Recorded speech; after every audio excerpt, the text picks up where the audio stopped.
Welcome to Novelist Spotlight. This is Mike Consul, your host. Before we begin this episode, I want to alert you that my latest book is now available in both print and ebook formats.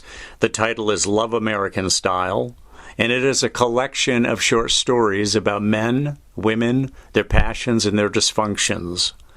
There's a short link in the episode notes that will take you to my Amazon profile page where all 4 of my books are listed, 3 novels in this new short story collection. Again, the title of the new one is Love American Style, named after the TV series that ran from 1969 until 1974. Now, on with our program. In the spotlight, joining us from the city of brotherly love is CJ Spataro. CJ, who also goes by the name Carla, is co-founder of the literary magazine Philadelphia Stories and director of the MFA writing program at Rosemont College, as well as director of the Masters in Publishing program at the college. Her short fiction has won numerous awards. Her short story, which she refers to as long short story, we'll learn more about that, titled The Twi-Lite, won the Iron Horse Literary Review fiction Trifecta. Those of you who bet on horses know what a trifecta is. And if you're a baseball fan, think triple play. Though she made her name in short fiction, she has released her debut novel, More Strange Than True is the title. It hit the market this year and is on sale at bookstores and book-selling sites. And we'll talk about that in due time.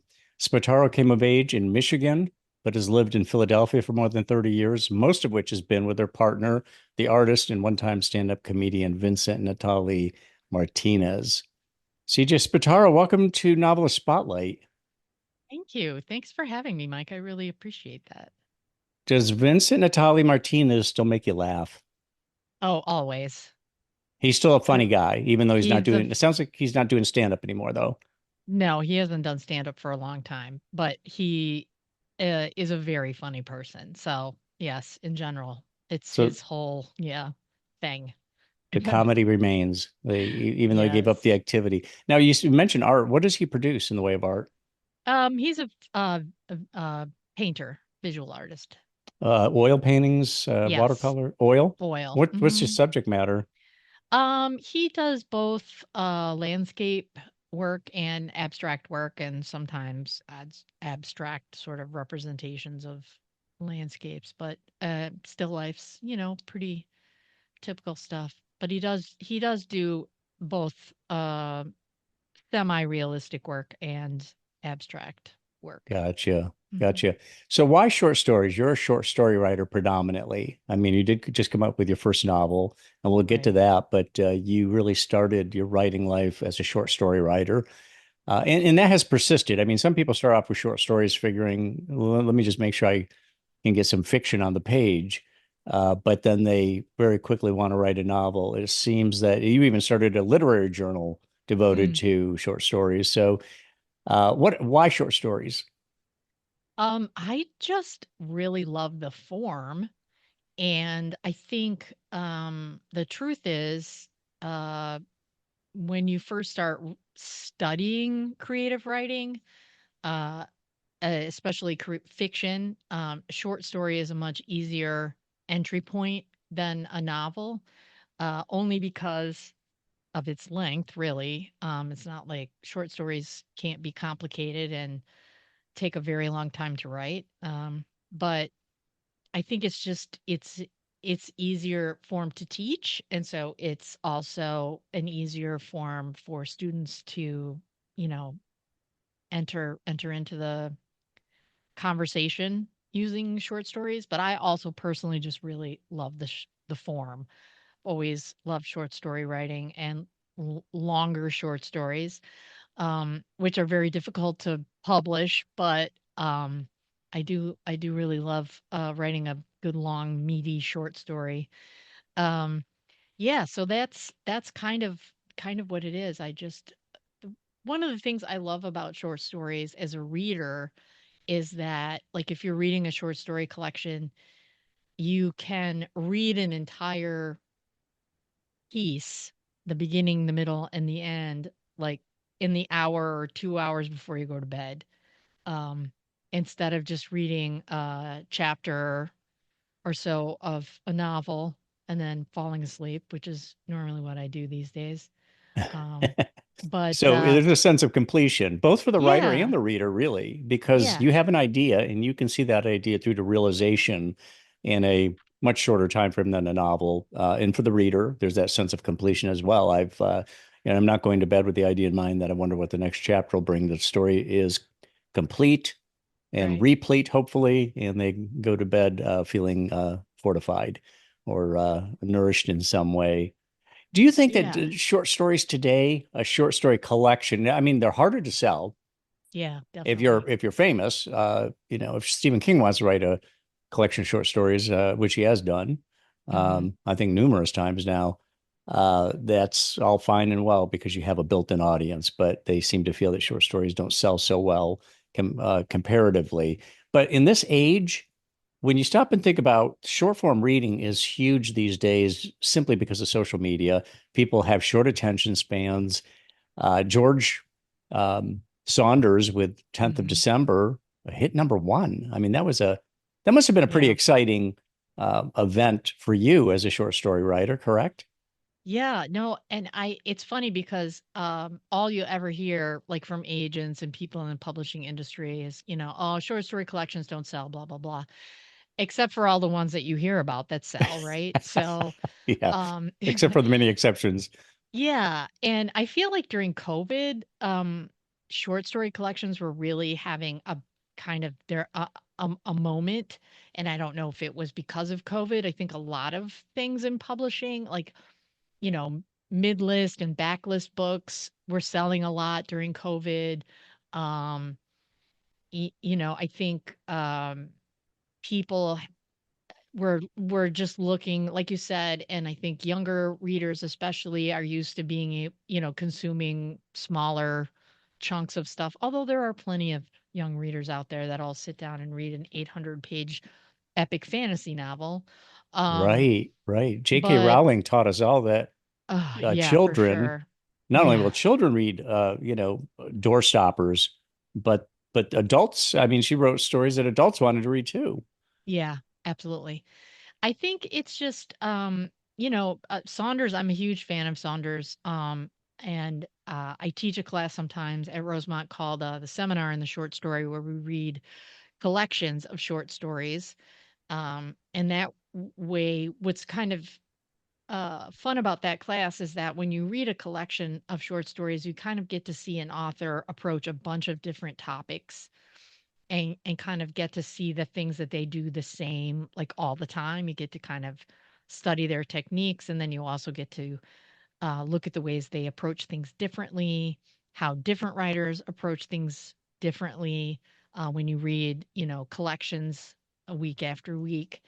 Um, and so when I have taught that class in the past, I've used Pastoralia, which was Saunders' first short story collection. Um, and there's been other writers, like, oh, no, now my brain John stopped Updike. working. Yeah, I I mean, mean, a there and famous there short story writer, yeah, but famous short story writers that have written basically, um, Ray Carver. yeah, and there's a Canadian, why Oh, can't Alice I think of it? Munro. Alice Yeah, Alice Munro. Munro, right?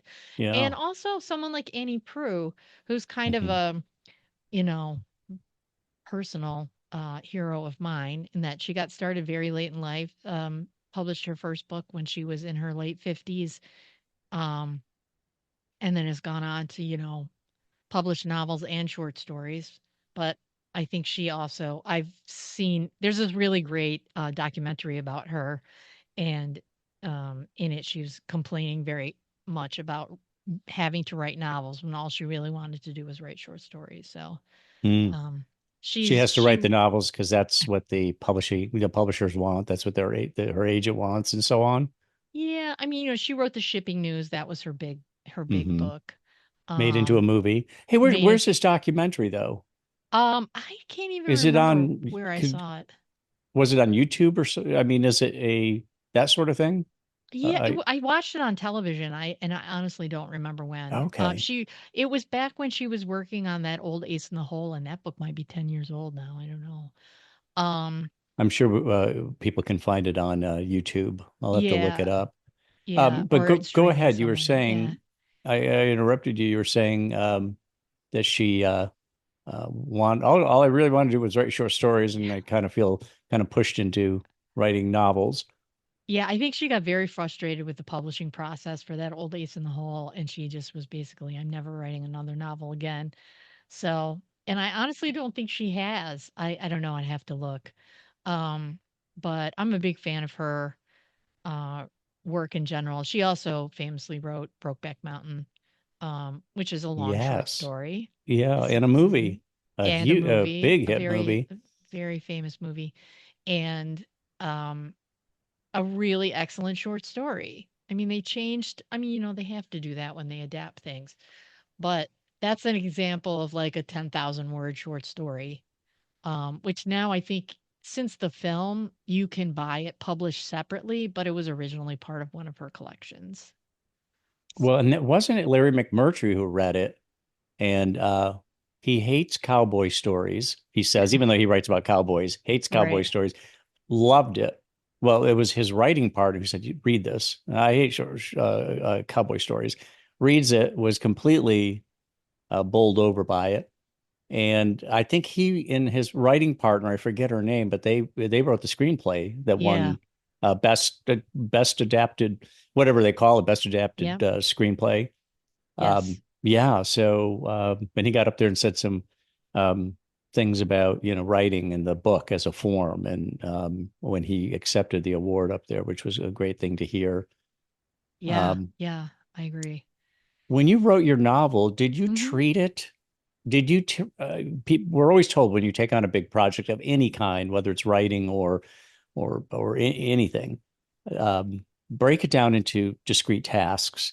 Did you look at the novel? Did you dope it all out and say, I'm going to dope out X number of short stories that are going to be chapters, and I'm going to treat it like short stories? Or was it, or did you treat No. it completely differently? Yeah. No, I absolutely didn't do that. Um, Only because I kind of, uh, didn't conceive it that way, in my mind when I originally thought it was going to be a short story.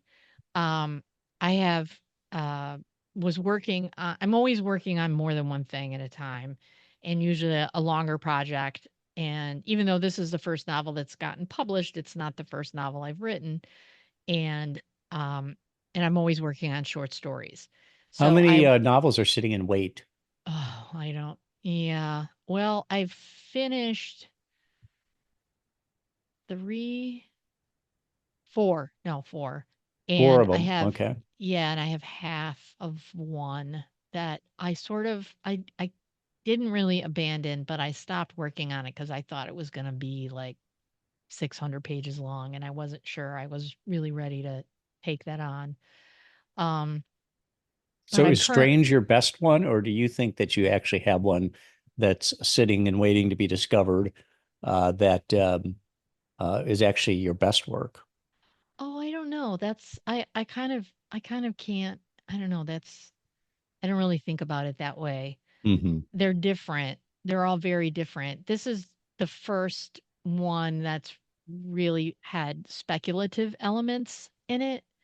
Magic and fairies and all of that. I had been working on this collection of speculative short stories, and I had, been thinking about my early days in Philly, and I had a rescue dog, and um, I remember being very lonely and looking at my dog thinking, why can't you be a person? And that's sort of where the genesis of the idea came from, and then sort of just playing asking myself a series of, what if questions. Okay, so what if someone wished their dog was a man, and you know how would that work? Who would turn the dog into a man, and how would all of that go down? So that was, and once I started like spooling it out from that original idea, I realized it was going to be a much bigger story than a short story. I knew it was going to be a novel, so I kind of waited till I had some time to really kind of dig in.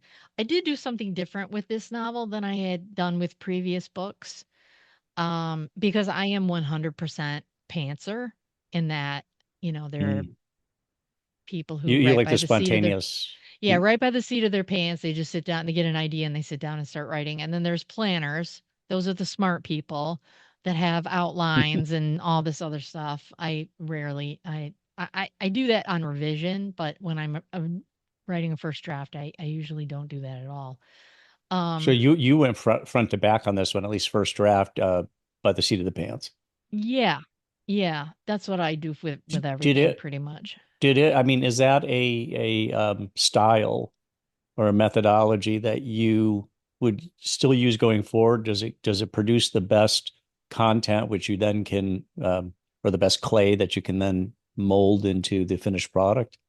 Well, it's really interesting because I teach novel writing at Rosemont, and my feeling is that each book sort of creates its own process. And I know there are other writers out there that will agree with me that, I remember after I had finally finished the first book, I sat down to write, and from the first word to the last word of the final revision was 14 years of work in which I wrote another novel and a whole short story collection and did an MFA. So it's not like I did nothing for 14 years but work on this other book, but I did, that's how long it took. And I thought, well, okay, so I got that one done, the first draft of that, and or second draft, third draft, whatever. I was like, okay, now I have an idea. I know how to write a book because I've done it. And then I sat down to write the next one, and it was a totally different experience. Mm. So I think it just kind of depends. One of the books that I've written, that's sort of quote unquote in the drawer, I may go back and take a look at again. And it's also an adaptation. It's an adaptation of The Marriage of Figaro. There are um, no magical elements in that book, but it is very similar in some ways to More Strange Than True. It's set in Philly. There's a central romance. It's a comedy. So I might go back and take a look at that. I haven't looked at it in a while. But we'll see. I'm currently shopping a new novel that is completely different from this. It does have magic elements. It's very science fiction. But I tried to do the same process I did with More Strange Than True.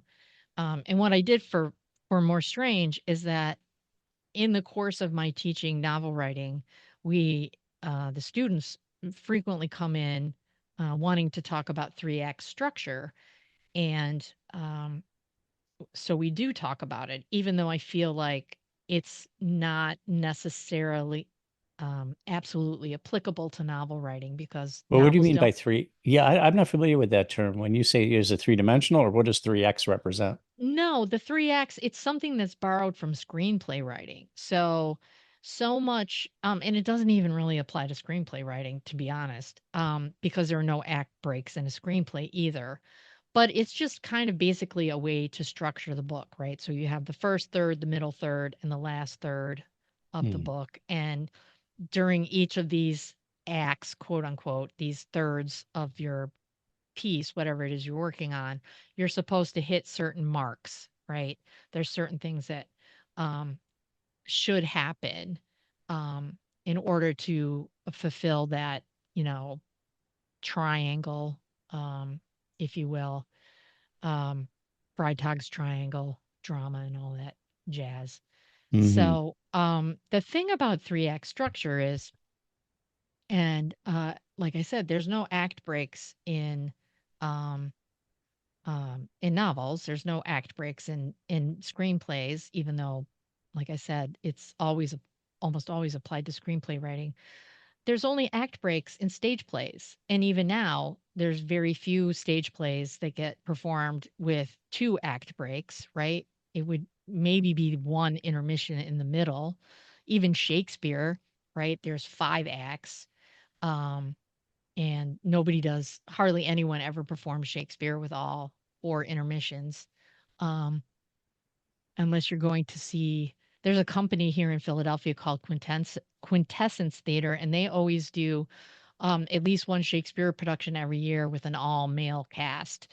And they do it in that traditional way. They have 4 act breaks, and during the intermissions, they have other performers come out and like sing and sell bottles of water and candy and stuff like you would have had during Shakespeare's time, which is pretty interesting. But I'm getting off the track. I apologize. Well, what is the Um, title? Oh, go ahead.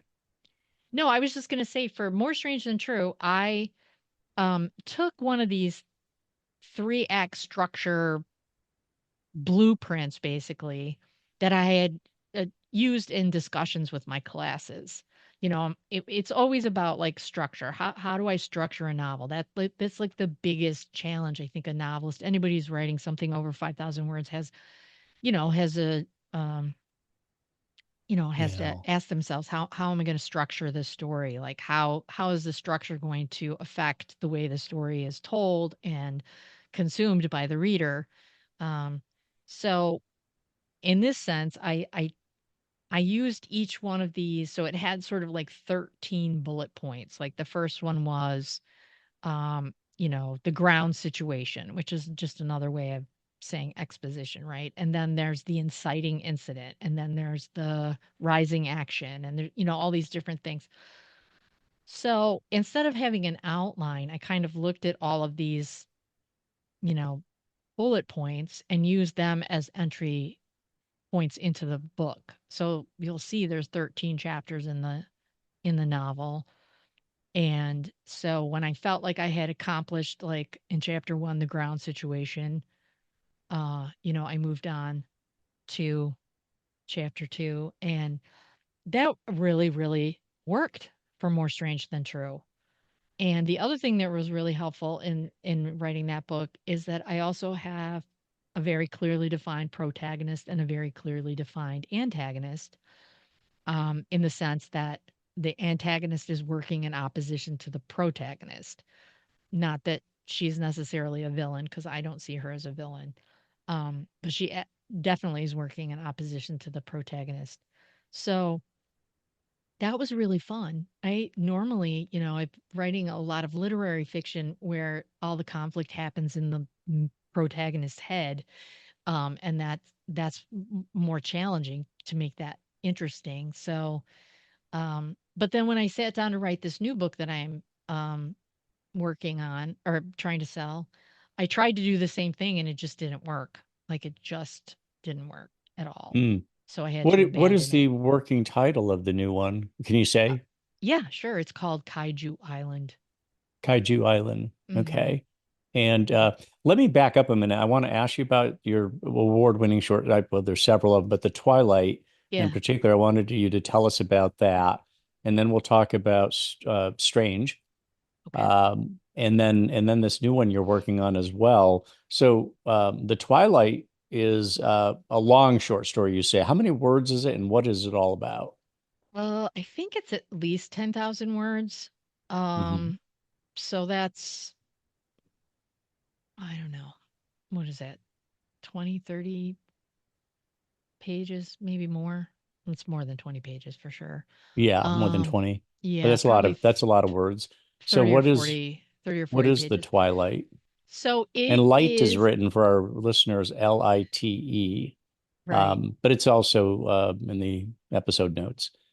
Yeah, oh, thanks. Yeah, so that story was actually maybe my first stab at writing something speculative. So it's the Twilight is the name of a drive-in movie theater. And so the story is about the main character. The story is set in the 70s, sort of during the decline of drive-in theaters. And it set in a fictitious town in north west Ohio, called Elysium. And it is about a man whose father's recently died, and he and his father um, lived in the drive-in movie theater. Um, so I watched again, like many things. I watched this documentary on drive-in movies one time and gave me the idea for this story. That there were drive-in movie theaters that were built kind of like A-frames, and people actually lived in the movie screen. Um, so That's that's wild. I didn't know. uh, I remember the A-frame. I didn't know people actually lived there. yeah, yeah, yeah. I didn't either. And it just so this character, he's very sad and he's very lonely, and he meets a woman that he likes very much, but he's doesn't have the courage to like really ask her on a date. Um, but then eventually he does. But so what happens is while he's dreaming at night, his dreams are being projected onto the abandoned screen of the drive-in movie theater. And people in the town, it's a very small town, um, are seeing this. And so they gather um, to watch basically his dreams as they play out on the movie screen. And eventually, one of the women in the town figures out what's going on. And, she goes to him and says, "Listen, I think you need to, you need to be aware this is happening before things get really racy." So, um, so and the story is in first person plural. So it's the narrator is a we voice. Um, and I was trying very hard to sort of capture um, the nostalgia of the 70s and, the small town feeling and all of that in that particular story. And there's a lot of secondary characters that I had a lot of fun with that don't really have a big, basically, all they do is show up at the movie theater, but they all kind of have their own little backstory, which was super fun. It was really, really fun story to write. So, Oh, and it was a hit with critics. yeah, so it won the trifecta, and which was really gratifying, and published as an e-single, so you can download it. And that was super exciting for me because at that point I hadn't published a book or anything, so it was like the closest thing I had to a actual book.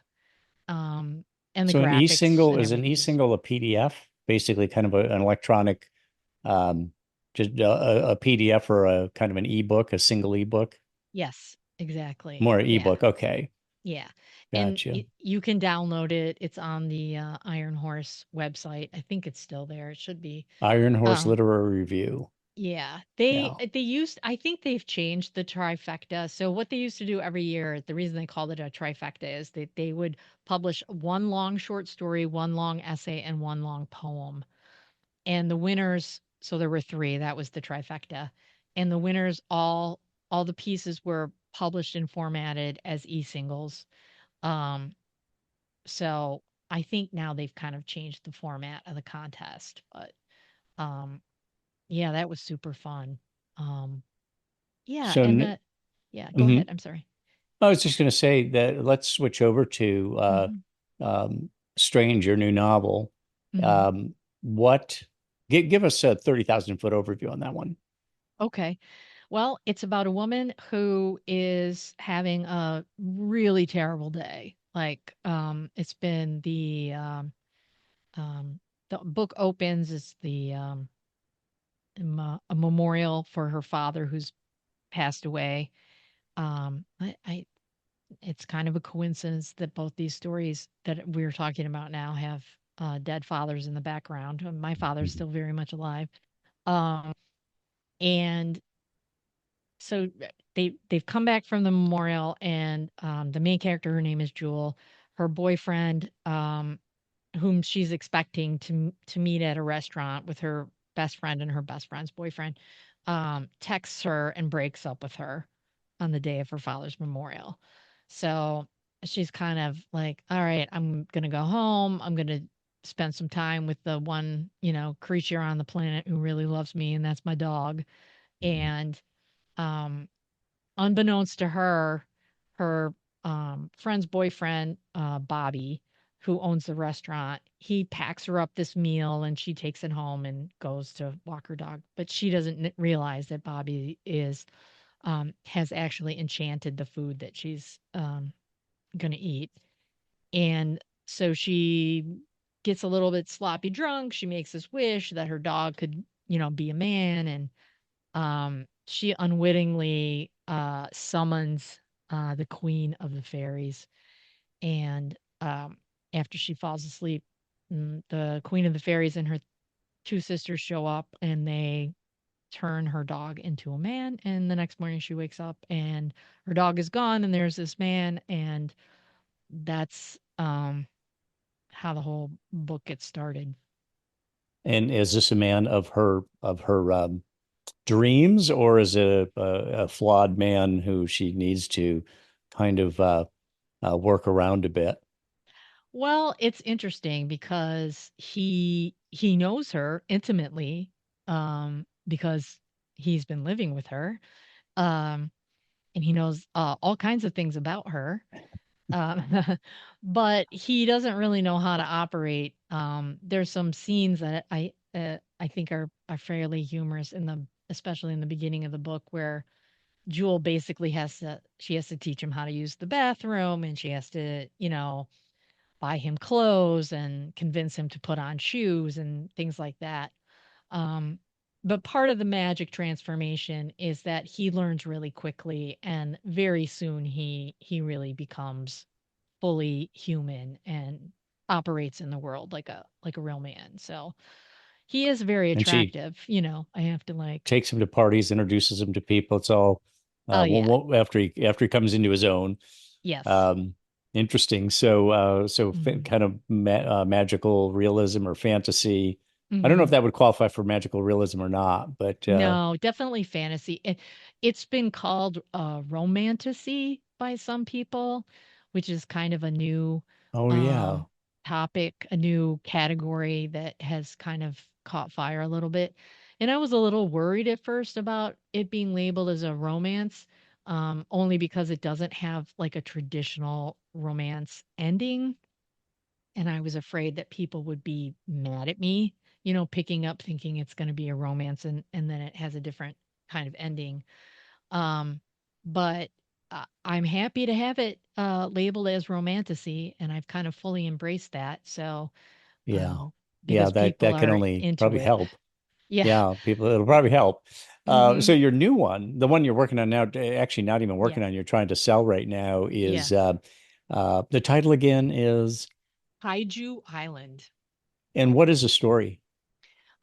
Well, the story is about a woman who um, has these dreams about this crazy island that has these fantastical animals on it, these creatures, giant prehistoric looking creatures.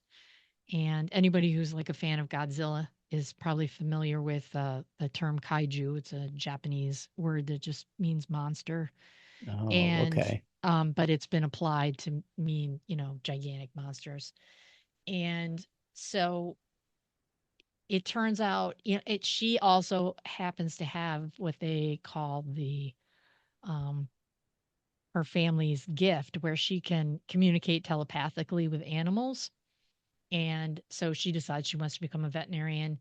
The book starts off, well, it's a nonlinear book.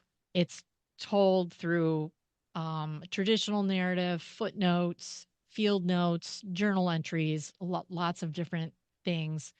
And it kind of spans 1943 until the 1980s. Um, but this main character, she eventually ends up leaving. This is in the late 1950s. She ends up leaving that school because these dreams are compelling her to like go find this island and figure out what's going on. And eventually, she um, meets this man that she has also been dreaming about along with these animals, and he tells her that she's a caretaker and if she wants to come he can take her to this island where these animals are, and she decides to go.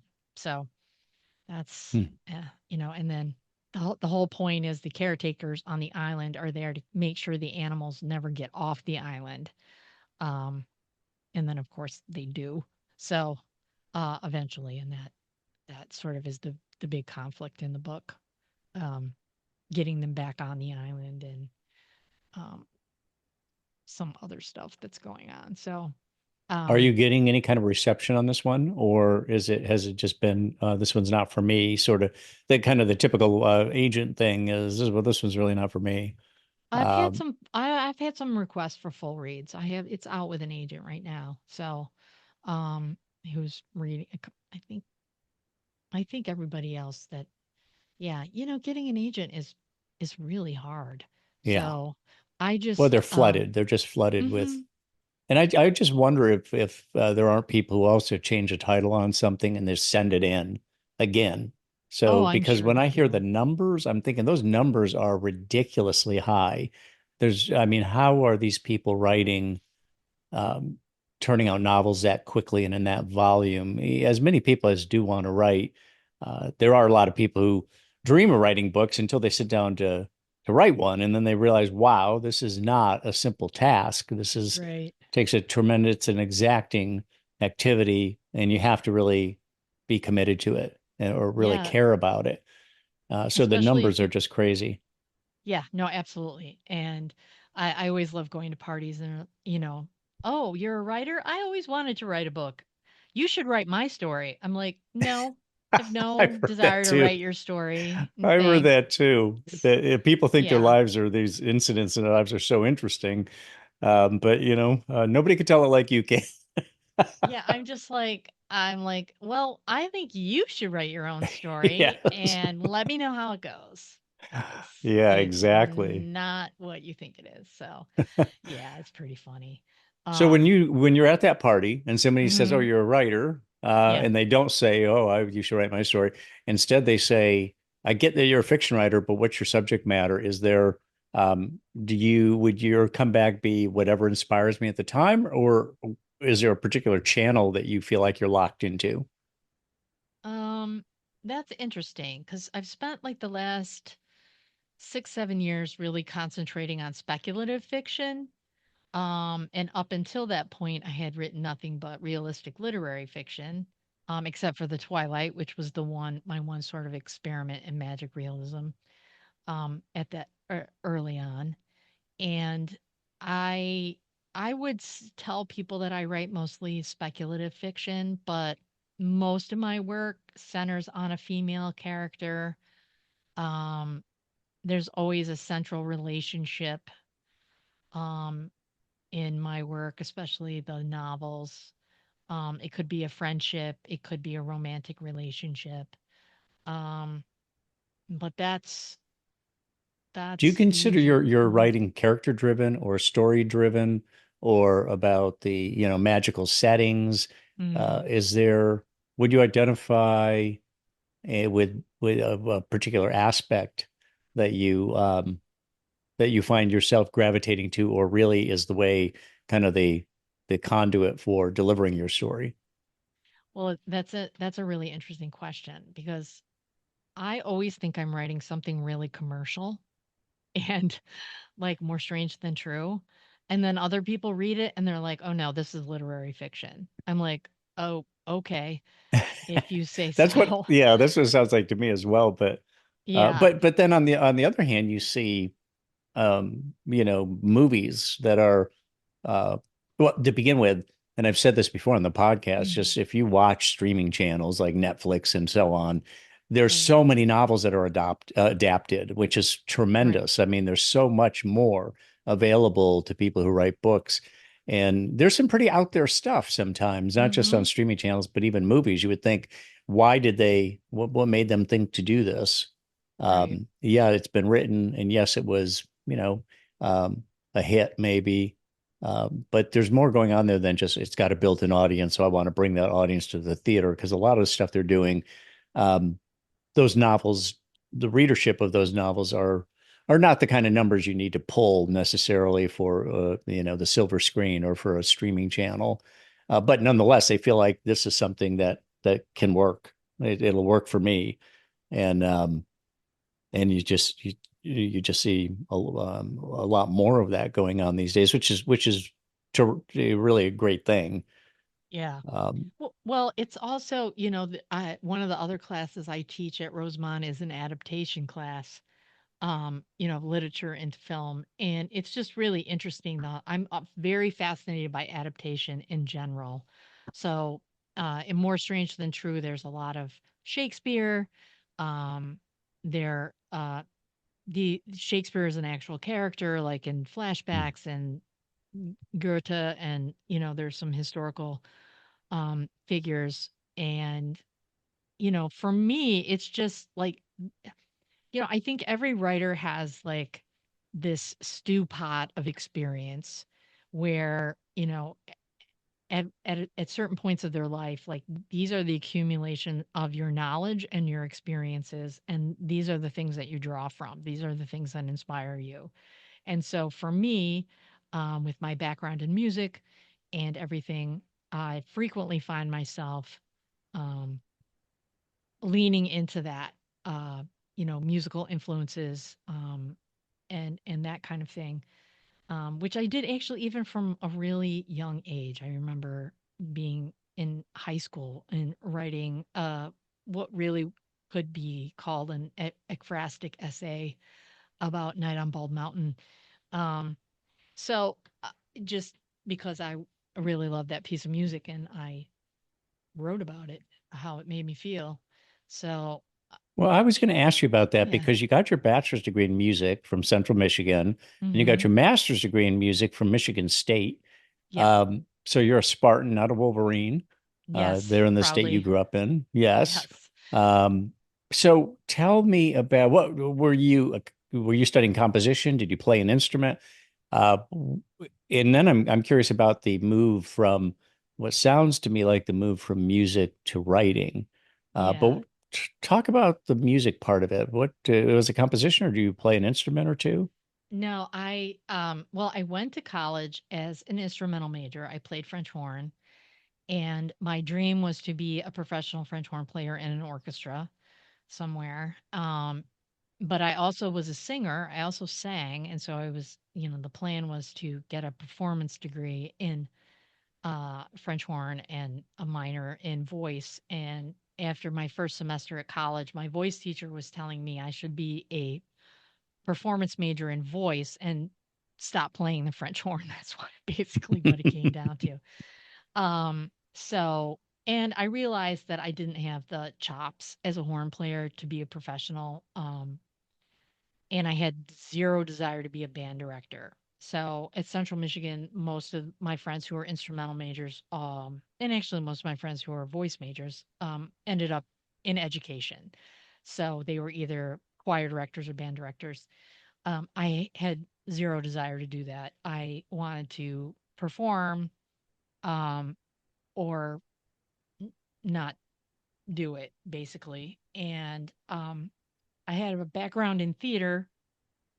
My father ran a community college theater program for years and years and years. And so, performing was kind of in my blood, even though it's not something that necessarily comes really naturally to me.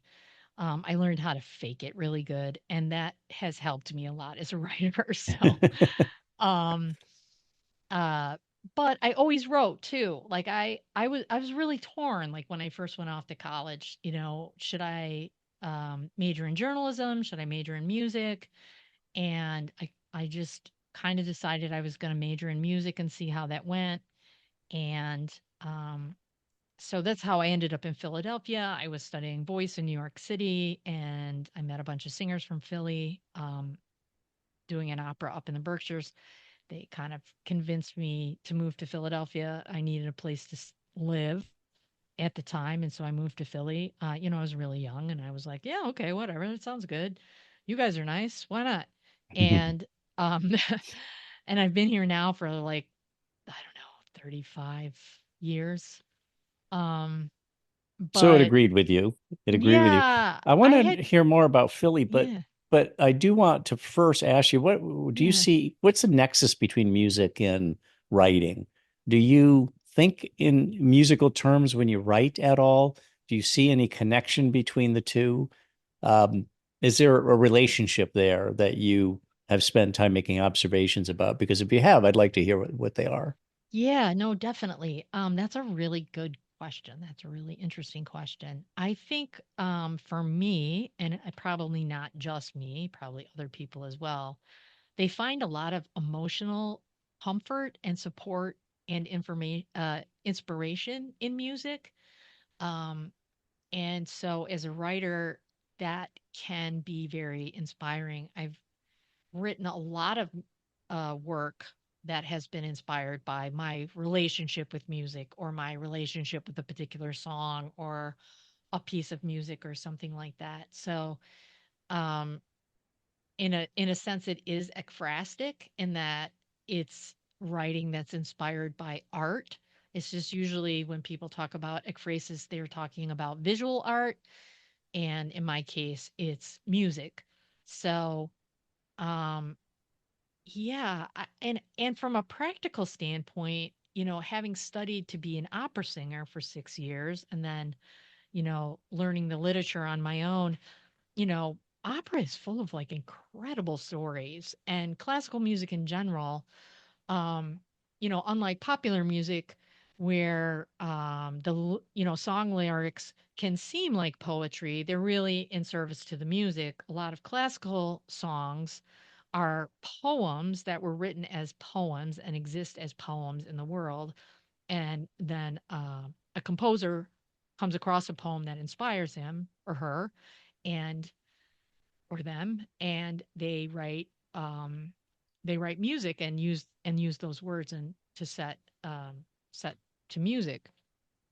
So You know, which is you wanted to perform and you were performing in mhm, music. yes, Writing is a solitary act. You're in a room yes, and or a coffee house and presumably being left alone to sip your coffee and write. Was that a challenge for you at all to move from what your aspiration was to be a performer, hmm um, which meant you were going to be with other people and you were going to have a live audience of some kind, and right. then boom, I'm a writer, and I spent a lot of time alone in a room, kind of like a disc jockey at a radio station. Yeah, no, it wasn't a hard transition, honestly. Sometimes I You think like sitting back. alone in a room with your dog, right? Yeah, and honestly, like there are times now when I think back on my aspirations to be a professional opera singer, and I have so many friends who have done that, who are performers um and I just think like what was I thinking?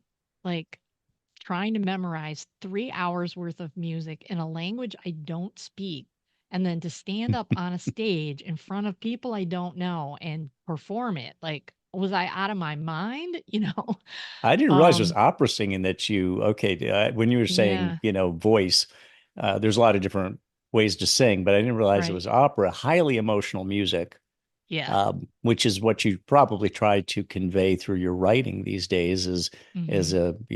you want, obviously it's very dramatic, opera, and you don't want everything to be, you can't be drama on every paragraph or page. Otherwise, you'll just exhaust people. Uh, Right. Well, in opera it's I have like I have written like one what would could be called a grand scena, which is basically like an operatic monologue. With a composer, I wrote the text for that, and writing the text for an opera is very different than writing poem. Like writing an operatic libretto is a very different. Like you have to think about repetition, and when I was writing this scene with this composer, I was even thinking about like as far as word choices, like, okay, because I was a singer and I had to perform a lot of contemporary music, and a lot of times the composers have like zero sympathy or any knowledge of like how the human voice actually works. So it can be extremely difficult to sing some of this music. So I was just thinking, okay, so these are the lines of the text that are have the highest emotional impact, which means it's probably going to be in a higher register for the singer. So I need to maybe find words that have open vowels so they won't have to modify the text so that the audience can actually understand what the person is singing. So I was actually thinking about things on that kind of a granular level. Mm. And I don't know that every librettist does that. I'm pretty sure they don't. Um, but it was a really interesting experience for me. It's something I really would love to do more of. Um, and I have been working off and on for a very long time on a full length opera libretto, which maybe I'll finish before I meet my maker, but we'll see. But yeah, I think So, for me uh-huh. the through line with all of this is, I'm sorry I get off on all these tangents. Is the emotional impact of all of this work, like of my, my relationship with music, my relationship with writing, the relationships that I write about. And when I talk to students about, this adage, writing what you know, which I think sometimes can be the worst advice you can give someone. Mm-hmm. I um agree. I basically look at my students and say, when I say something like that, I'm talking about your emotional truth. Like, those are the things you need to stick to. That's the stuff that that can really inform your characters and their behavior and what they do on the page. Their occupation or whatever. That's just all window dressing, but it's really that emotional core of the characters and how they react and respond to things. That's where you can write what you know, I feel like. Mm-hmm. So, You were saying you've been in Philadelphia for more than 30 years now. mhm. What is it that you like or love about Philadelphia? Or do you feel like it's kind of a place you landed and you're just content there? And wow, 35 years go by in lickety split. I love this city. And I kind of fell in love with it from day one. I had kind of moved around after grad school. For a short time, I lived in the South. I lived up in New England for a while, and then ended up in Philadelphia. And honestly, I was just like, okay, these are my people. Like, this is where I belong. So you like the mentality of the Oh population. yeah. And Okay. sometimes Is my it a husband, Northeastern mentality, or do you think it's unique to Philadelphia? oh, I think it's pretty unique to Philly. Because you guys boo Although, at your sports teams as soon as they go, you boo at your sport. It's a rough city if you're in the sporting business. I don't know if it's rough also just as a citizen, just that people speak their minds and now I'm from the Northeast. So when I meet a person with a what I call a Northeastern personality, I recognize it right away. Very familiar to me. And I like it because it's very straightforward and it's energetic and so on. People tend to speak mhm, faster. I mean, I grew up in upstate New York, but I've been out okay. west for almost my entire college and adult life. Um, but Philly, it's one. I mean, it's Independence Hall is where they wrote the. Do I have this right? The Constitution, Yeah. Declaration of Independence. Declaration of Independence, Mhm, and that. It's one of only a couple places I've traveled to in my life where I really got chills. The history of mm, Philadelphia. It used to be the nation's capital yep. before it was moved to Washington, D.C. But the Roman Colosseum and then being in Independence Hall is just like, wow. It's just knowing who was in there and the Yeah. work they were doing and the way they had to hash things out. You really just feel the sense of wanting to go back in time and be there just to observe and be invisible and watch it all happen. Um, so you love Philadelphia. Yeah. I really like the city myself. My wife, it's her pretty much her favorite city, and she loves Bucks County. New Hope and Mhm. what am I forgetting there? Yardley, places like that. Is Philadelphia a big part of? I mean, is it the setting for a lot of your writing or not? No, not necessarily. Hmm. It is the setting of More Strange Than True, and it is the setting of a previous novel that I wrote that was an adaptation of The Marriage of Figaro. Um, and some of the stories, because right now I have a short story collection done, and this new novel. The new novel does not take place in Philadelphia. Hmm. Um, But, um, my early work, I was very much inspired by the upper Midwest where I grew up. And so a lot of my stories were set in Michigan or they were set like in Canada or Northwest Ohio or places like that around the Great Lakes, because I found I was very influenced by place in that regard. Um, Yeah. the Yeah, thing that's why I about wondered about that. Yeah. Yeah. The thing about Philadelphia is, first of all, I will say we're not rough sports fans. We're passionate sports fans. And I would say that is that is the word to describe the city. People are passionate. They're not afraid to express their opinions and they do it with emotion. Um, so sometimes it can be really awesome and sometimes it can be really irritating. Um, but most of the time it's pretty great. And I also really appreciate, which is something I found also in the Midwest, that people are pretty straightforward.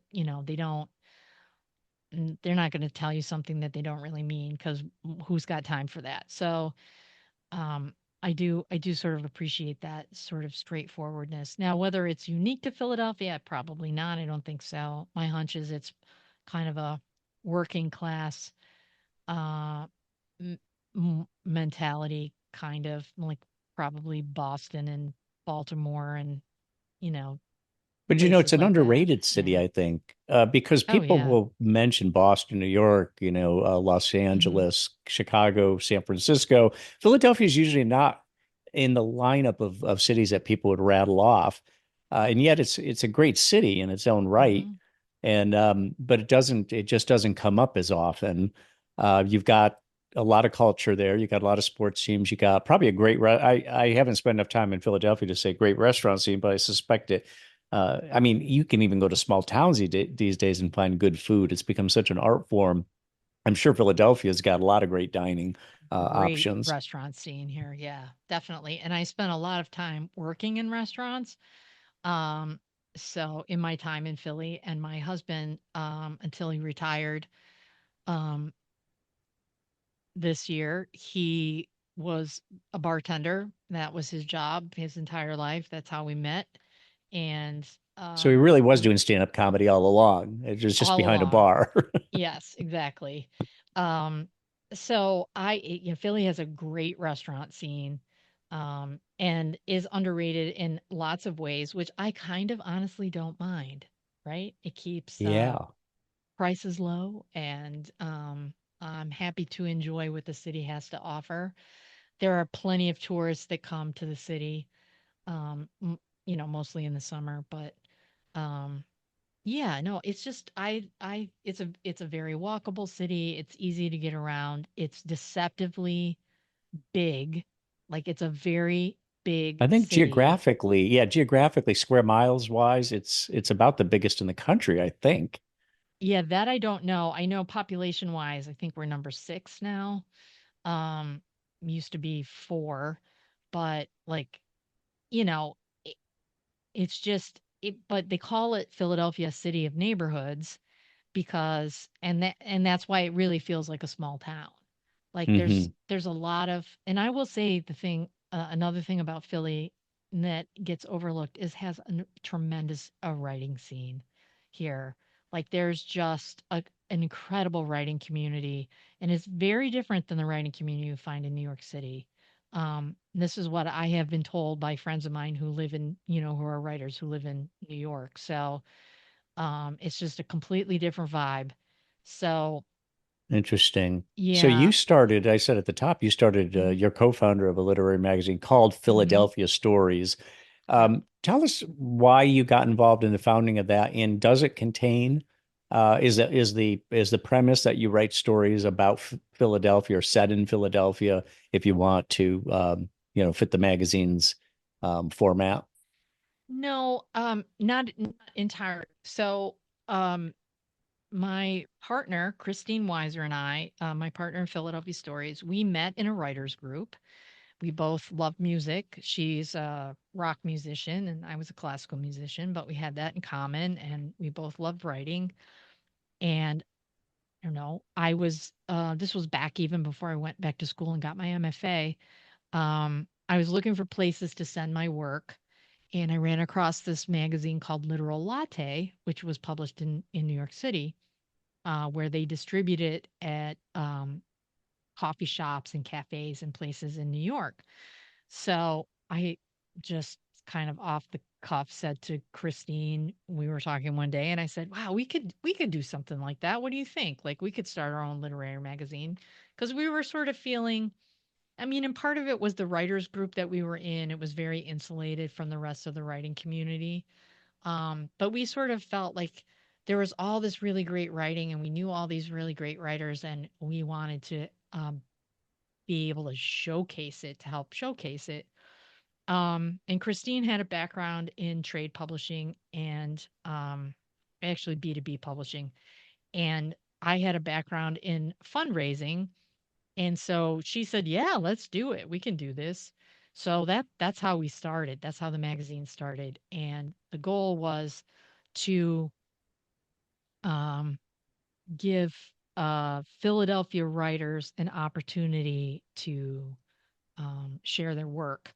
So the stories, the poetry, the essays don't have to be about Philadelphia. You just have to have some kind of Philadelphia connection.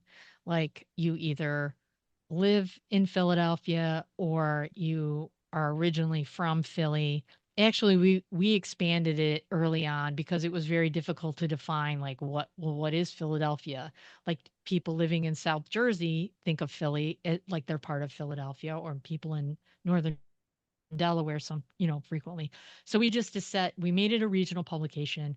So you have to be from Pennsylvania, New Jersey, or Delaware, either originally from or currently living in one of those three states, in order to be eligible to be published. Now, the magazine does run a poetry contest and a fiction contest, and those are open nationwide. But everything else is regional. And that's why we started doing it, and we did it for 18 years, and then after 18 years we turned it over to two other really capable, awesome women who are now running it. And I sit on the board of directors. So I kind of I'm around if they need questions answered and all that kind of stuff. But they're really running the show now, which is great, which is what we really wanted. We wanted to start something that would last beyond the two of us. Yeah. And Yeah. And we it's did it. happening. So, yeah. Well, Yeah. good deal. Good deal. Well, CJ, thank you for taking the time and coming on the program. I want to wish you luck with More Strange Than True and your the novel that you're shopping around right now. Again, to our listeners, More Strange Than True is available now for purchase. And CJ's also got another novel that she was talking, kind of briefed us on, that is out there making the rounds, looking for looking for a home, looking for a publisher. So I wish you luck with that, CJ. Very interesting discussion. You've done a lot of things. You've done a lot of things I haven't even told people about that you've done. You've lived an interesting life. Oh. So again, thank you for coming on the program. Well, thank you so much for having me, Micah. This has been a really wonderful conversation. I really appreciate it. Thank you.